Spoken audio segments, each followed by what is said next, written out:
Meu nome é Rosilei Vilas Boas, eu nasci em 1961, em Arapongas, estudei lá.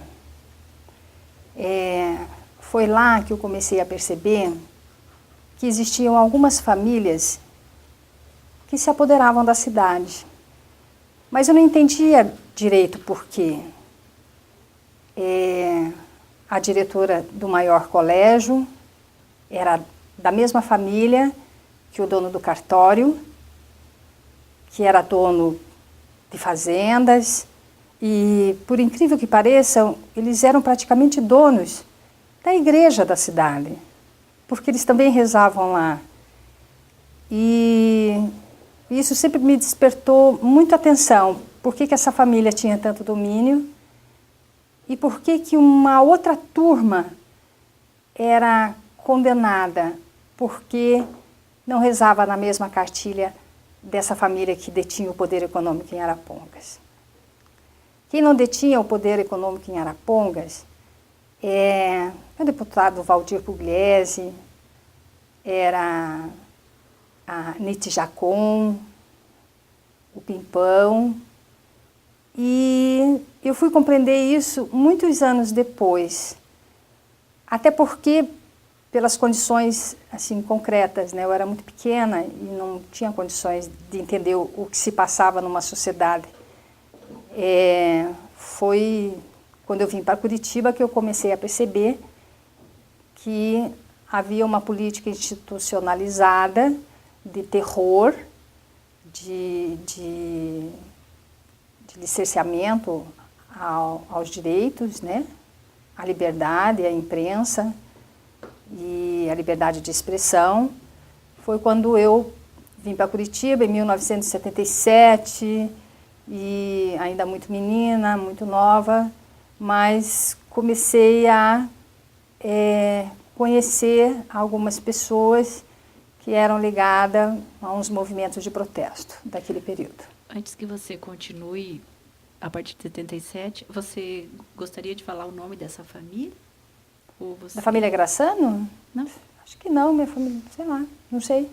Não, quem era essa família que dominava a cidade em todas as suas instâncias, na qual havia até um grupo de oposição? É só para registro histórico. Tá, posso falar, claro. Claro, então. Posso falar. E os anos que isso, você estava no ginásio, científico? Eu fazia ainda a 5ª ou 8ª série, e era no Colégio Estadual Emílio de Menezes, cuja diretora era uma pessoa altamente repressora, que era da família dos Grassanos, que era o prefeito, que dominou muito tempo a cidade, não é? E como eu disse, eles detinham vários estabelecimentos e até mesmo a igreja.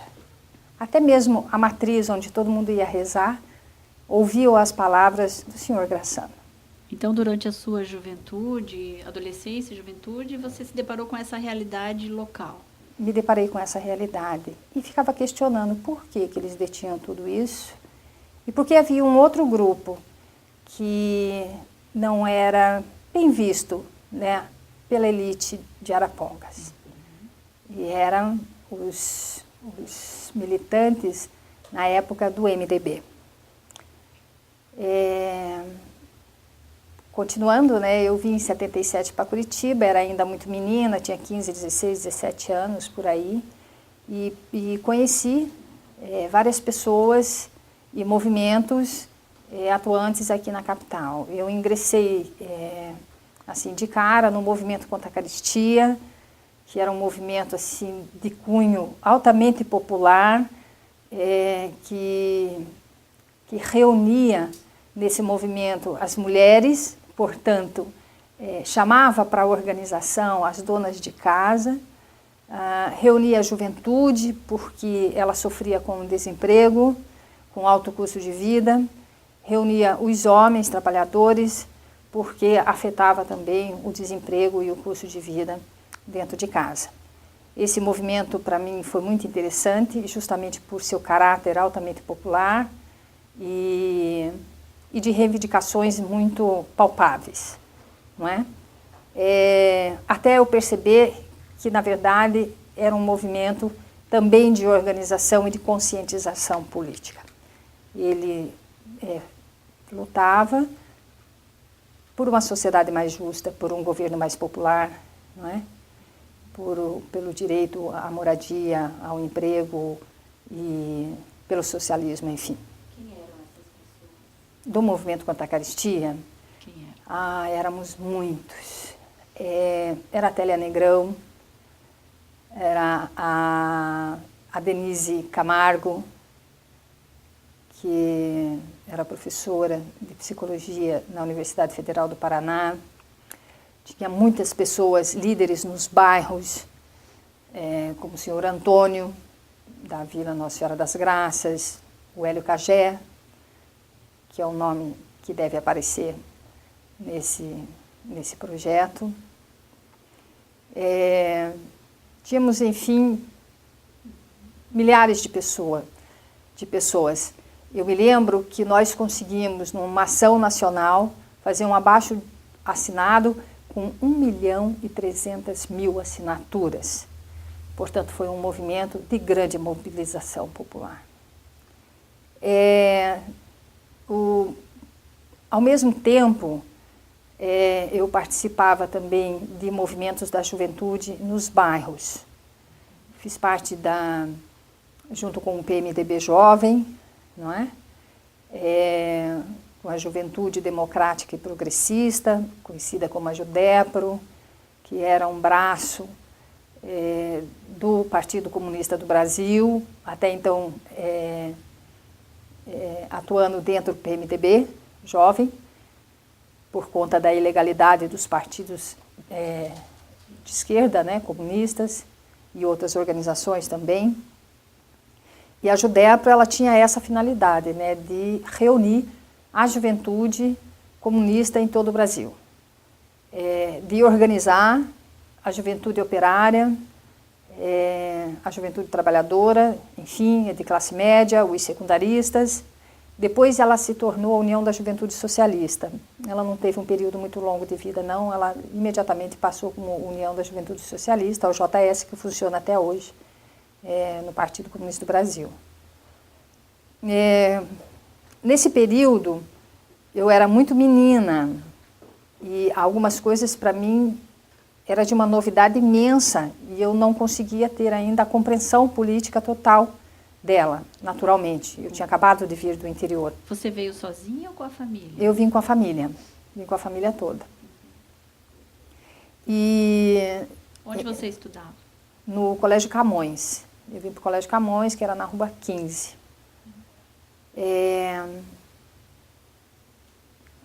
O JS. Então, nesse período, era de muita efervescência na reorganização das instituições que tinham sido fechadas e proibidas pela ditadura. Então, eu participo da reconstrução, né, da reorganização de algumas associações de bairros, e aí eu friso a associação da Vila Nossa Senhora das Graças, Vila Nossa Senhora da Luz, Santa Cândida, né? Às vezes reunindo a juventude desses bairros e muitas outras vezes reunindo as mulheres desse bairro. E incluindo em outros movimentos também, né? Organizando a associação de bairro, mas já encaminhando todos para um posicionamento político, né? Não ficar só na organização, mas evoluir para uma consciência política, lutar naquele momento que era fundamental pela democratização do país, pela uma luta que foi fundamental, levar para os bairros, que foi a luta contra o Fundo Monetário Internacional, o FMI, não é? Pela anistia? Pela anistia geral e restrita, né? Você chegou a fazer parte do CBA? Eu fiz parte do CBA junto com esta juventude, né? E era engraçado porque ela me marcou muito, a anistia, porque era a volta de pessoas que tinham saído e que eu não sabia que tinham saído, porque isso não era divulgado em Arapongas e em lugar nenhum. Então, ela foi um marco muito forte na minha vida, né? Apesar de menina, foi uma das lutas mais belas, trazer de volta aqueles que lutaram por um país melhor e que naquele momento a gente tinha condições de resgatar, né, através da organização popular, as condições necessárias para legalizar a ação das organizações, dos sindicatos, do movimento estudantil, dos partidos políticos. Você chegou a fazer parte do grupo que foi ao aeroporto Afonso Pena receber? Não, não fiz parte. Não fui. O que mais nesse período que eu acho que é importante... Só voltando no CBA, pois não. Você participava dessas reuniões ali na Igreja Guadalupe? Na Guadalupe, isso. Como panfletagem, como pichação, dentro do movimento estudantil. Quero saber, é importante que você diga como é que era a sua participação, como é que era a minha participação. Era a organização. Tá. Nesse período, surge a Tribuna da Luta Operária, que era um jornal, de novo do Partido Comunista do Brasil, e que tinha a intenção de levar as ideias socialistas, a divulgar as lutas democráticas daquele período, e nós fazíamos, estudantes e mais a juventude do bairro, fazíamos a venda desse jornal, a venda relâmpago, porque a polícia não podia nos pegar. Então era assim, esse era o primeiro teste para entrar no Partido Comunista do Brasil. Era ser tribuneiro. Era um batismo. Era um batismo, era a experiência, né? Era fazer um test drive, né?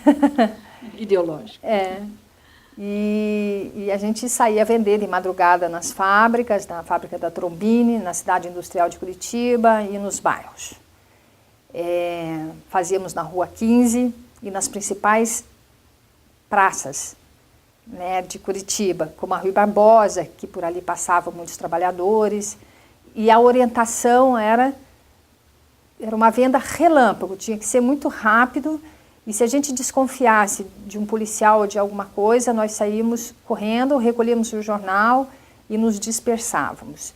Foi vender na Tribuna que eu entrei para o Partido Comunista do Brasil, né, numa célula de base da juventude de bairro. 78, por aí, 77, 78. 78, eu acho, foi. Logo depois da Tribuna Operária. Então, esse foi a minha entrada para uma organização política, né? Aí você saiu do movimento estudantil e entrou para um partido... Eu não fiz movimento estudantil. Ah, tá. Eu não fiz movimento estudantil, eu fiz um movimento de bairro, junto com a juventude trabalhadora, tal, por meio da Judepro, e fiz de organização das mulheres, já do movimento, né, ajudando a reconstruir, a construir o movimento de mulheres, e por meio do movimento contra a caristia, por exemplo, né? E aí, eu acho que algo muito interessante que aconteceu conosco nesse período, nós éramos muito jovens e não pegamos o período mais difícil da ditadura, mas era o movimento de solidariedade aos outros povos, né? O espírito internacionalista que nos era colocado naquele período era muito interessante. Eu acho que isso determinou a minha atuação hoje em grupos de direitos humanos, como o SEBRAPAZ, o Centro Brasileiro de Apoio aos Povos e Luta pela Paz. Foi determinante, né? Era os sandinistas, né? Então nós tínhamos uma solidariedade enorme a El Salvador, a Guatemala e a África do Sul contra o apartheid, ao Nelson Mandela, contra a prisão, pela soltura dele, pela libertação de Nelson Mandela, e de outros povos da África que lutavam pela sua libertação das colônias inglesas e portuguesas, né? Então, fui filiada ao PCdoB e participava, então, na célula. A célula que eu fazia parte era da juventude, né? Queria atuar no bairro, na organização da juventude e das mulheres. Nesse período, eu me casei com o militante Silvestre Duarte, jornalista, formado pela Universidade Católica do Paraná, e tivemos uma filha, a Maíra, e fomos então convidados pelo Comitê Central do Partido e pelo Comitê Regional aqui do Paraná a morarmos na Albânia. No período, a Albânia, a República Popular Socialista da Albânia, recebia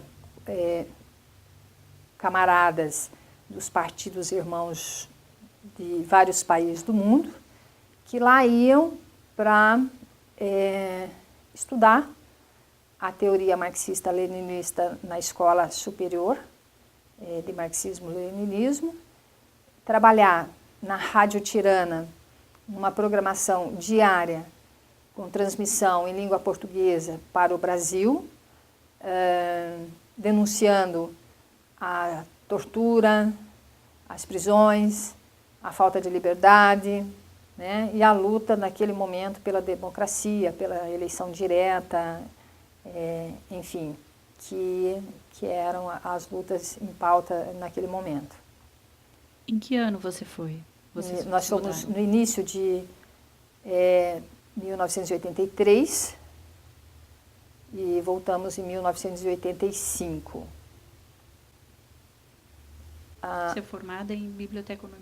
Eu sou bibliotecária, hoje eu trabalho com portal, né? Eu faço publicações na internet ligadas à área de educação. Então vamos falar como é que foi essa aventura na Albânia. Na Albânia. Nos anos 80. Foi você, seu marido e a sua filha? E a minha filha. Fomos nós três. Nós saímos de Curitiba. Como é que surgiu esse convite primeiro, né? Porque o partido já estava bem organizado nacionalmente e de repente encontra um casal aqui de Curitiba para ir para a Albânia.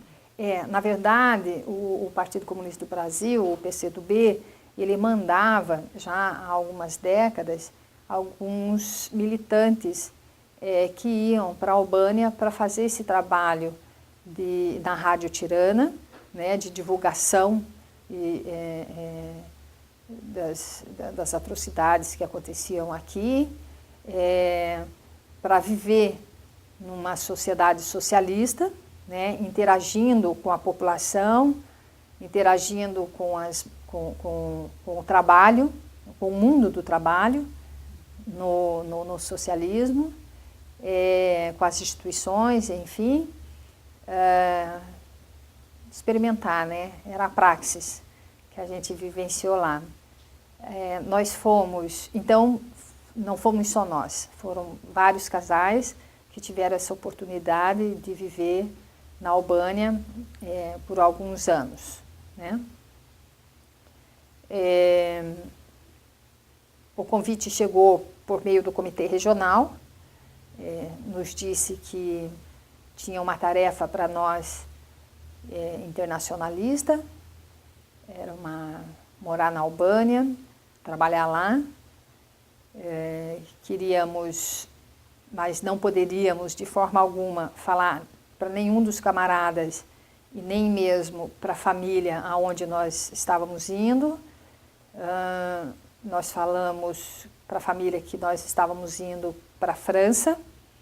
Por que a França? Porque lá haviam vários brasileiros do partido, em especial a camarada Drummond, que quando se surgisse algum problema, pessoas indo lá nos procurar, ela resolvia isso. Quanto ao contato com a família, nós fazíamos ligações telefônicas, então eles não sabiam de onde estava vindo, enfim, mas era mais por carta. Nós mandávamos a carta até Paris, para a camarada Dumont, ela pegava, trocava o envelope e mandava de lá para cá. Era uma estratégia de clandestinidade Era uma estratégia de clandestinidade. Nada ainda estava muito definido, né? Aqui no Brasil. Então, não valia a pena arriscar e criar um problema internacional. Tinha que ser ainda bastante cuidadoso, né? E que tipo de notícia vocês mandavam, traduziam para o português? Como é que era feito isso? Tá, eu chego aí. Antes da gente sair para Albânia, para Tirana, a capital da Albânia, nós passamos por São Paulo e ficamos com o camarada João Amazonas e com um casal que tinha morado lá na Albânia, fazendo um cursinho, né? Um intensivo, o que nós íamos encontrar lá, como que era a sociedade albanesa, quais os principais desafios que nós encontraríamos lá, quais eram as nossas tarefas, a Maíra, né, nós estávamos saindo com a Maíra, as condições que ela teria lá, de uma excelente creche. Que idade ela tinha? Ela tinha 1 aninho, tinha acabado de fazer 1 aninho. Ela teria uma creche com muita assistência, né, de nutricionista, psicóloga, médico, dentista, quer dizer, estava com todas as condições criadas já lá para cuidar da saúde das crianças e ela ficava com as crianças albanesas. De São Paulo, nós fomos para a Itália, chegamos em Roma, tínhamos já um local onde nós íamos ficar lá, num hotel, e fomos então, no outro dia, procurar a embaixada albanesa, porque eles estavam nos esperando lá. Chegamos lá, o Silvestre cortou o cabelo, nós mudamos um pouquinho o visual, assim, para não entrar muito parecido com o que a gente saiu daqui. E na embaixada nós fomos, então, orientados de como é que seria a nossa chegada em Tirana e que dia e que horas e tudo mais. Chegamos em Tirana, era em março. Era em março porque eu assisti era maio. Eu assisti o 8 de maio, Dia Internacional da Mulher, em Roma. E para mim foi, assim, maravilhoso, porque, pense, eu tinha 19 e 20 anos. E aquele monte de bandeira vermelha na rua. E o mais inusitado para mim, falando do homossexualismo feminino, que para mim, naquele período, em 1983, foi um despertar assim para a liberdade individual das pessoas, né? As mulheres lutando pela sua liberdade sexual, enfim. Chegamos na Albânia, nós fomos alojados. Hoje, a gente pode chamar de um condomínio fechado.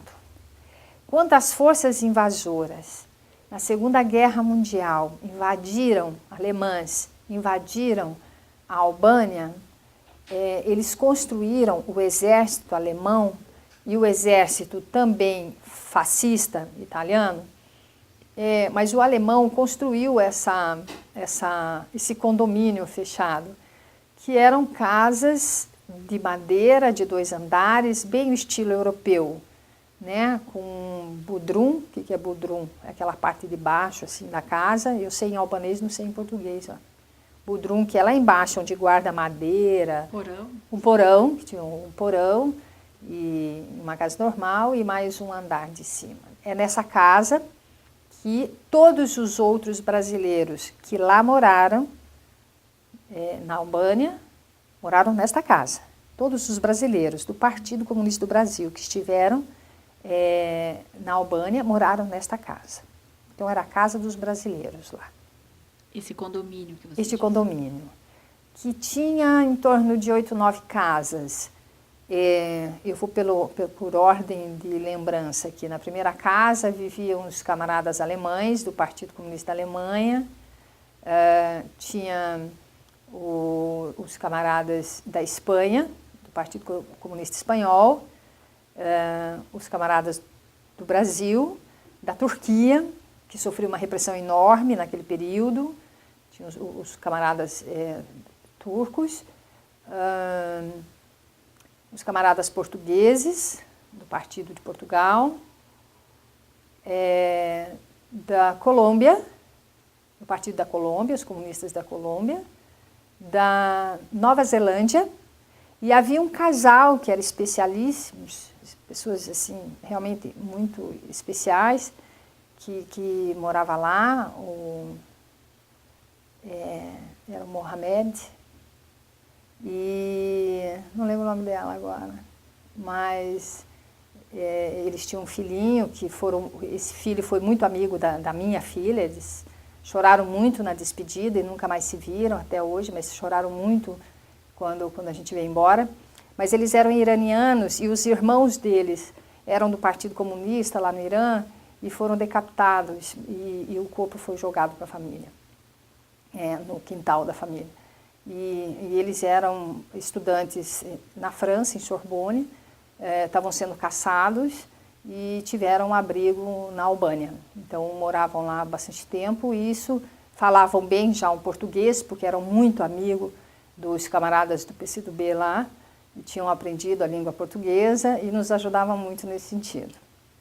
A nossa tarefa lá, nós tínhamos cada casa dessa, com uma nação comunista lá dentro, com uma célula internacional lá dentro, tinha trabalhadoras.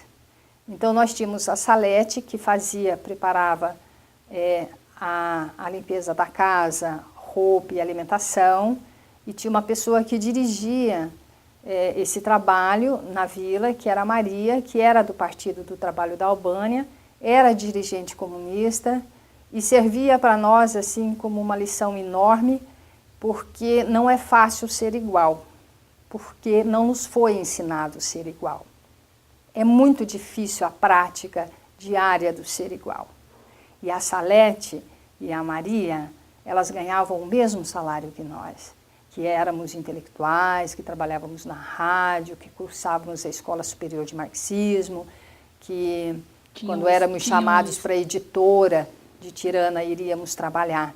E essa divisão tão grande no mundo do trabalho, no capitalismo, era inexistente lá. Então é um grande exercício ser igual. Esse uma novo sensação homem, de pertencer a uma outra casta, uma outra classe, né? Dentro do que teria que ser uma coletividade. O que eu digo assim, é que o grande aprendizado que eu acho que você tem numa sociedade socialista é essa prática do novo homem, do homem que não se sobrepõe ao outro, né? Do homem igualitário, fraterno. Você olha o outro com o mesmo olhar para qualquer outra pessoa. E isso é um exercício diário, ideológico. É a grande crise, né, no mundo contemporâneo. É a grande. Esse é o grande salto da humanidade. Que precisa ser dado. Que precisa ser dado, é você realmente se sentir como outro, né? A sociologia chama isso de alteridade, né? É você olhar o outro e ver no outro alguém como você. Como você mesmo, com as mesmas capacidades, com a mesma valorização, enfim. E então, o nosso dia a dia na Albânia era de bastante trabalho. A gente começava de manhã indo para a Rádio Tirana. Nós íamos a pé ou íamos de bicicleta. A Maíra já tinha ido para creche junto com todas as outras crianças do condomínio, né? Da vila, a gente chamava de vilas. Elas iam muito cedo para a creche e só voltavam no final da tarde. E nós íamos para a Rádio Tirana de manhã. Alguns dias nós tínhamos aula de albanês com uma professora. Muito difícil o albanês? Bastante difícil. É uma língua indo-europeia, cheia de declinações. Enfim, ela é bastante complexa. Bastante complexa para nós. Nós tínhamos aula com ela. umas 3 vezes por semana ou 2 vezes, eu não me recordo, lá mesmo na nossa sala, dentro da Rádio Tirana. Em seguida, vinham as matérias que eram traduzidas, não é, do Partido do Trabalho da Albânia, ou da sociedade, ou de uma fábrica, ou de uma emulação socialista, enfim, notícias, matérias sobre a sociedade albanesa. Nós tínhamos 2 pessoas que trabalhavam conosco, a Liriana e a Eliana. Liri significa liberdade em albanês. A Liri era uma camarada, era do Partido do Trabalho da Albânia, a Eliana não era. Elas traduziam este material e nós corrigíamos para a leitura. Como o Silvestre era jornalista, coitado, cabia a ele a maior parte dessa revisão de texto, né? E eu me dava muito bem lendo o material, a minha voz era muito boa, era adequada, e a ponto de, na morte do camarada Enver Hoxha, quem fez essa transmissão para a língua portuguesa acabou sendo eu, por conta da sonoridade que era muito boa, segundo os albaneses, né? Nós estávamos lá quando o Enver Hoxha morreu e fizemos então a transmissão na rádio para os países, para todos os países de língua portuguesa. Nós e os camaradas portugueses que faziam para a África também, né? Além desse trabalho, que terminava à tarde, nós tínhamos a escola, um instituto de marxismo-leninismo, e nós tínhamos cursos lá, da teoria mesmo marxista, né? Da história dos partidos comunistas, a Revolução Russa, a teoria, a filosofia, a economia, e nós ficamos, acho que 1 ano, um pouco mais, de manhã, junto com os demais camaradas dos outros partidos comunistas, né?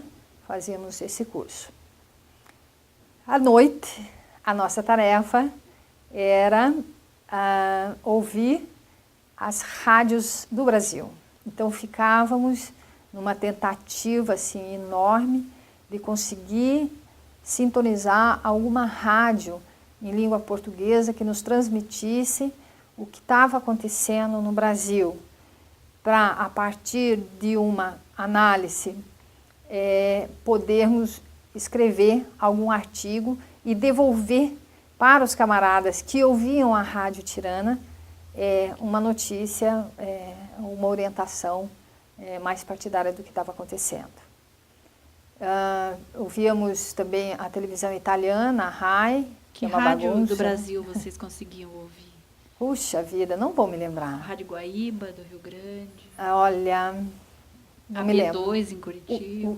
O que aparecia, assim, era tão difícil, Rádio sabe? Globo. Não era fácil, não era fácil. Não me lembro. Não me lembro mesmo. Que engraçado. Que engraçado, né? Nunca guardei o nome da rádio. Que pena. Talvez o Silvestre lembre. Mas a gente tentava também, por meio da televisão italiana, né, conseguir alguma notícia do Brasil. E conseguíamos. Conseguíamos, inclusive, ficamos assim,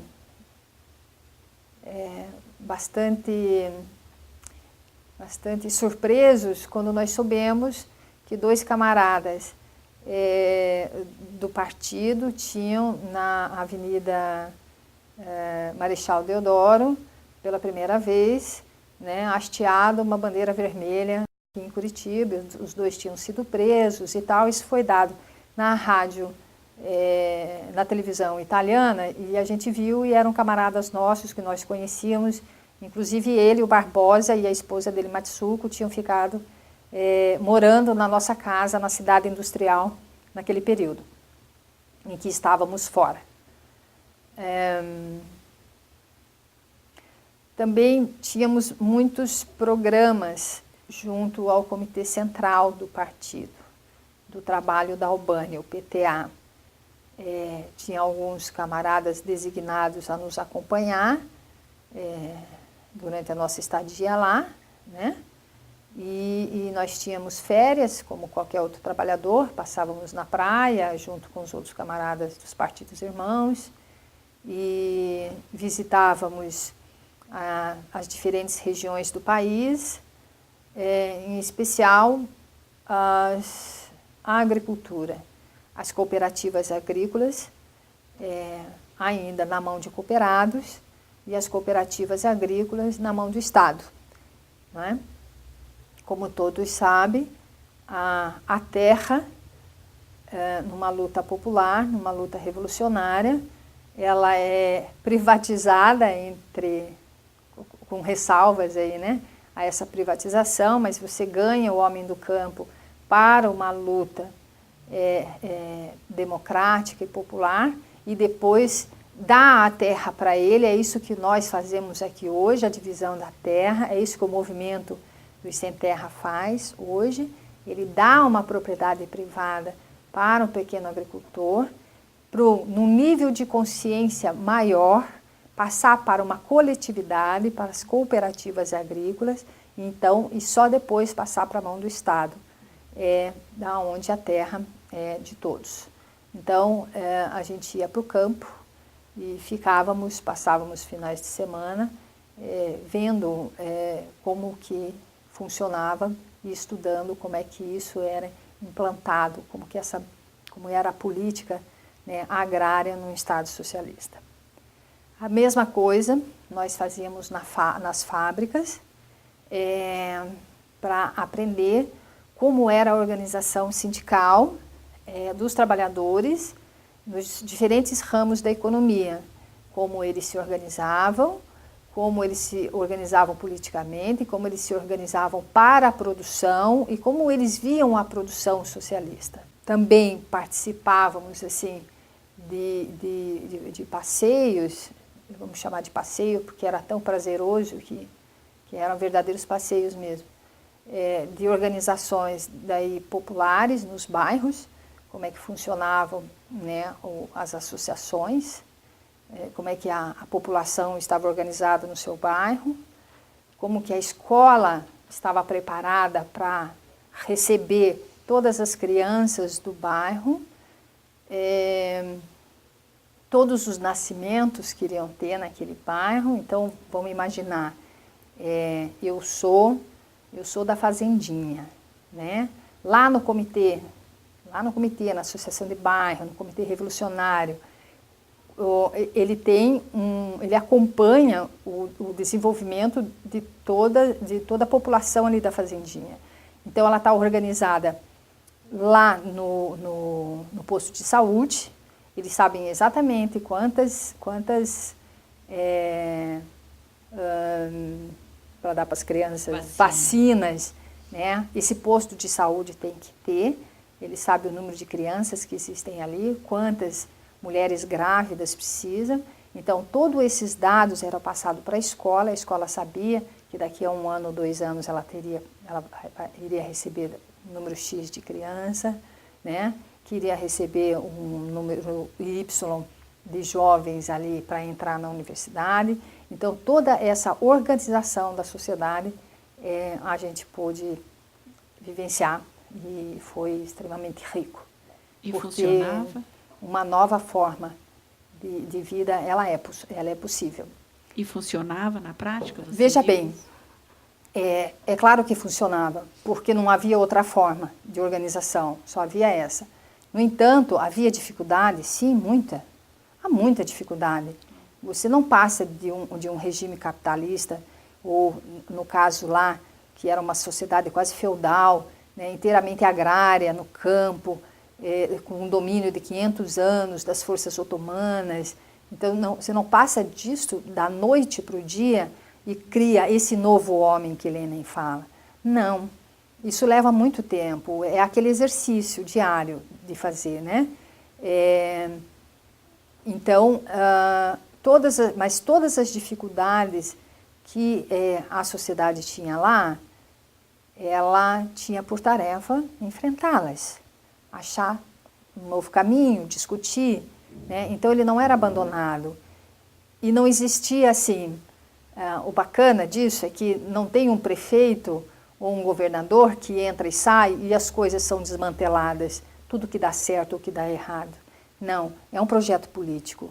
Há um Então, a comitê tendência é gestor. avançar. Há um comitê Há um comitê gestor. permanente que está Isso, sempre... eleitos. São eleitos, mas o projeto político, ele não muda, né?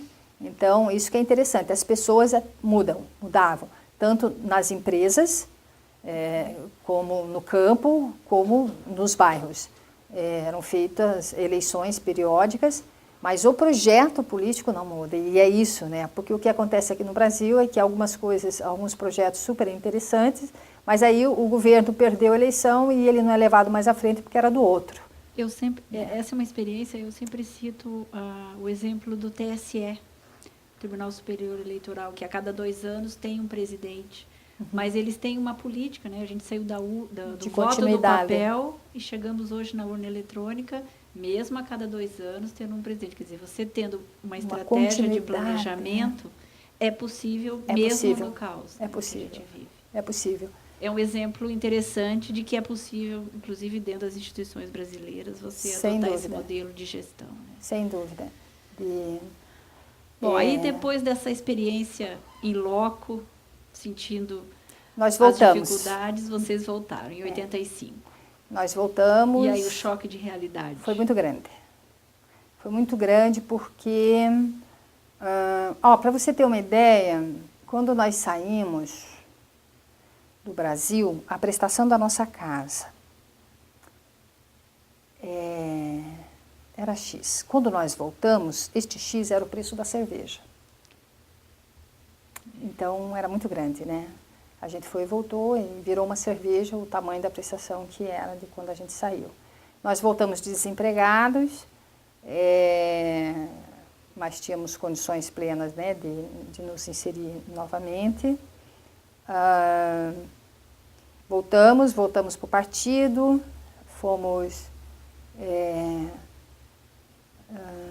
passamos a viajar. No início, a nossa tarefa era viajar no interior, nos comitês municipais do partido, para contar a nossa experiência, né, do socialismo, de como é que era uma sociedade socialista. No Paraná? No Paraná. Tivemos em várias cidades. E daí já nos inserimos. O Roberto Requião tinha acabado de ganhar as eleições, então para a gente era uma novidade enorme, né?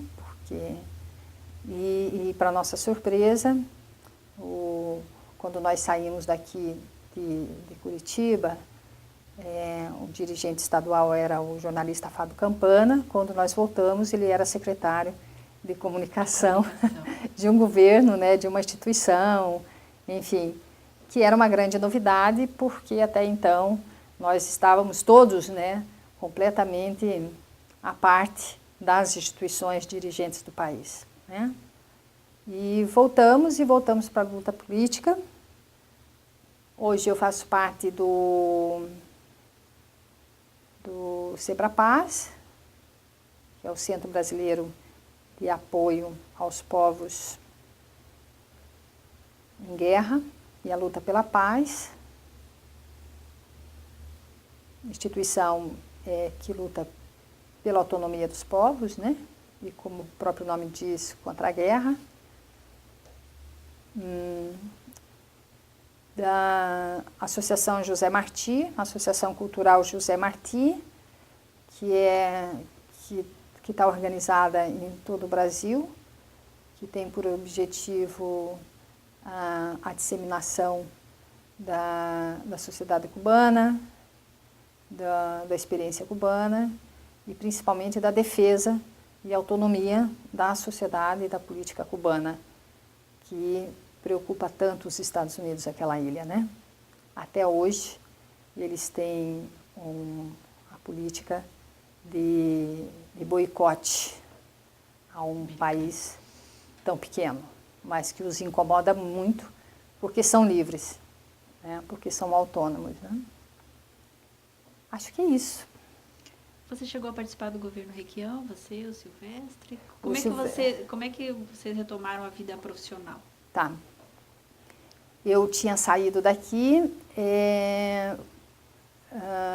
eu estava trabalhando no Banestado. Trabalhava no Banestado, mas como funcionária normal, assim. E o Silvestre, nesse período, antes da viagem, estava desempregado, não conseguia trabalho, porque era fichado no DOI-CODE, então era super complicado para ele. Diante da dificuldade com criança pequena e tudo mais, a Associação dos Professores da Universidade Federal do Paraná contrataram ele como assessor de comunicação e eu trabalhava lá no Banestado. Quando voltei, eu fui para a universidade, fui fazer biblioteconomia, então foi na volta que eu fiz, e ele foi para a assessoria de imprensa da Prefeitura Municipal de Curitiba, né? Nesse período eu participo um pouco da universidade já, né? Depois de formada eu fui para a empresa privada, sempre trabalhei em empresa privada. Tive alguns anos na universidade como contratada, mas sempre em... Você nunca chegou a ser presa? Não. Nem detida? Não, o Silvestre sim. A nossa casa na cidade industrial era bastante vigiada. Vocês sentiam essa não tinha nenhuma, não era nada escondido, não era nada velado, era muito aberto, eles passavam o tempo todo lá. Isso antes de um congresso que nós fizemos aqui no Paraná, uma conferência estadual, um preparatório para um congresso do partido, né? Nós tínhamos então as teses do partido e tudo mais, e era muito perigoso sair de casa para levar nas reuniões em outros bairros, e em especial na Vila Nossa Senhora das Graças, que era a nossa grande atuação ali, e na cidade industrial de Curitiba, né? O Silvestre foi o responsável pela tribuna da luta operária, né? Então, ele chegou a ser preso por conta de uma denúncia que teve aqui do governador Ney Braga. Enfim. Acho que é isso. Bom, e hoje? Hoje você continua na iniciativa privada? Tem alguma militância? Tenho, no Sebrapaz, exatamente. E na Associação Cultural José Marti, diretamente ligada. E a sua filha, que idade ela tem agora? A Maíra, ela tem 31 anos, o sonho dela é ser promotora de justiça, porque ela acha que tem que investigar mesmo o que está errado e tem que mandar prender quem fez errado, e está estudando para isso, né? É isso que ela faz, se dedicou, está em um foco totalmente voltado a isso, porque senão não consegue passar. Né? E como que é lembrar fazer essa viagem aí para esse momento da sua vida? Então, eu me vi assim, falando de você, eu me vi menina, eu vi a minha turma daquela época, né? Alguém falou, se eu não me engano é o Galeano, que a gente sempre tem que se encontrar com pessoas que estiveram conosco na juventude, com os amigos da juventude, e falar sobre os momentos da juventude, porque você volta a ser jovem, volta a ser menina e volta a ser menino. Então, eu acho que é essa sensação que dá, né? Você volta à juventude, à militância, à rua, a entregar o jornal. Me vi na célula de base, junto com as meninas e a juventude, né, trabalhadora, que era onde a gente atuava. Eu acho que é uma sensação de orgulho, é essa que a gente tem, né, por ter feito uma opção. E eu acho que é a opção mais correta. E a Albânia hoje? Quando você olha para a Albânia hoje? Puxa vida, a Albânia hoje é tudo que o capitalismo queria, né? Naquele período, sempre eu falo, quando as pessoas dizem, puxa, mas era um país pequeno. Bom, mas a Rússia era um país grande, a União Soviética era grande, a China era grande. Então, a questão não é de tamanho, né? Os próprios relatórios da ONU e da Unesco, né, divulgavam a mortalidade infantil praticamente zero, o analfabetismo zero, a morte de mãe, gestante, praticamente zero. Hoje está como os capitalistas gostam. É uma prostituição enorme. Até o Bush, quando foi visitar a Albânia, foi assim, super esperado, sabe, contemplado, aplaudido.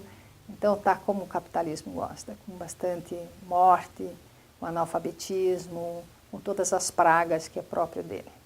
Você continua afiliada ao PCdoB? Não estou afiliada ao PCdoB nesse momento e a nenhum outro partido. Mais alguma coisa, uma mensagem? Eu gostaria, sim, de parabenizar esse projeto, porque é um projeto digno, muito digno, né? É um projeto de uma importância fundamental para a história verídica da sociedade paranaense. Eu acho assim, eu contribuí muito pouco, eu era muito menina, mas nós tivemos homens e mulheres grandiosos, né, enormes, e que lutaram por uma sociedade aqui em Curitiba, no Paraná, que é tão conservadora, não é? Que deve ter sofrido as piores humilhações, perseguições, mas que estiveram à frente, carregando a sociedade nas costas, porque queria ela mais justa. Acho que um projeto desse é muito digno, é de uma dignidade imensa. E eu gostaria de parabenizá-los, porque só pessoas muito especiais e que têm esse ideal de democracia, de justiça, poderia contemplá-lo e executá-lo. Com você.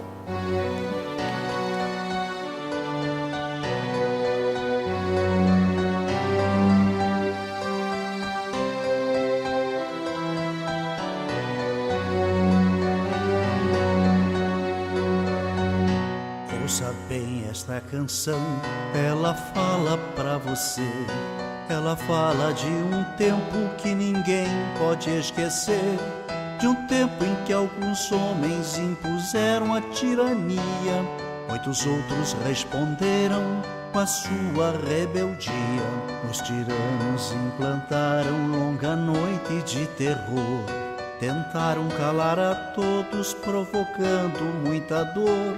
Censuraram a cultura e toda a cidadania, calaram toda a voz, promovendo a vilania.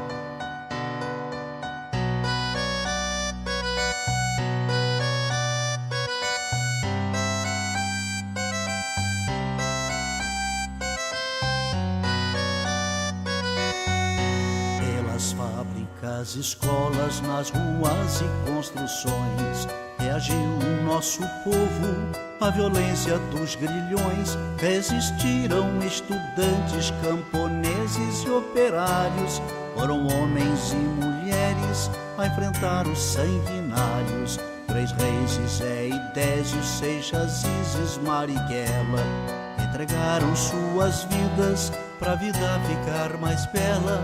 Muitos outros foram mortos por lutar contra a opressão, ou desaparecidos, ou no exílio ou na prisão.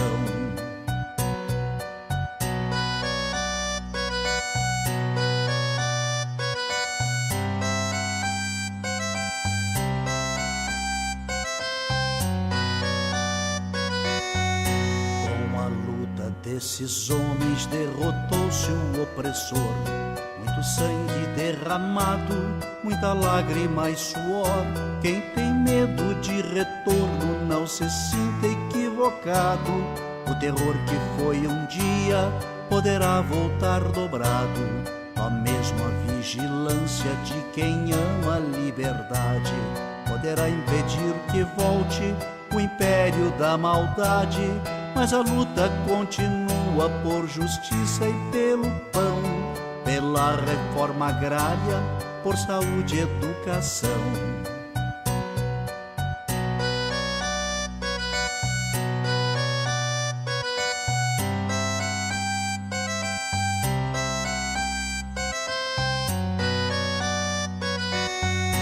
A miséria ainda se espalha, a violência é assassina, juventude sem futuro, a história nos ensina, só unido nosso povo vencerá a exclusão.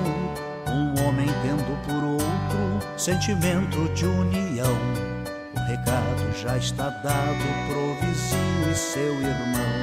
Quando a luta cai, o outro estende a mão, não se cale quem tem fome, quem tem sede de ternura, pois a vida favorece a quem luta com bravura.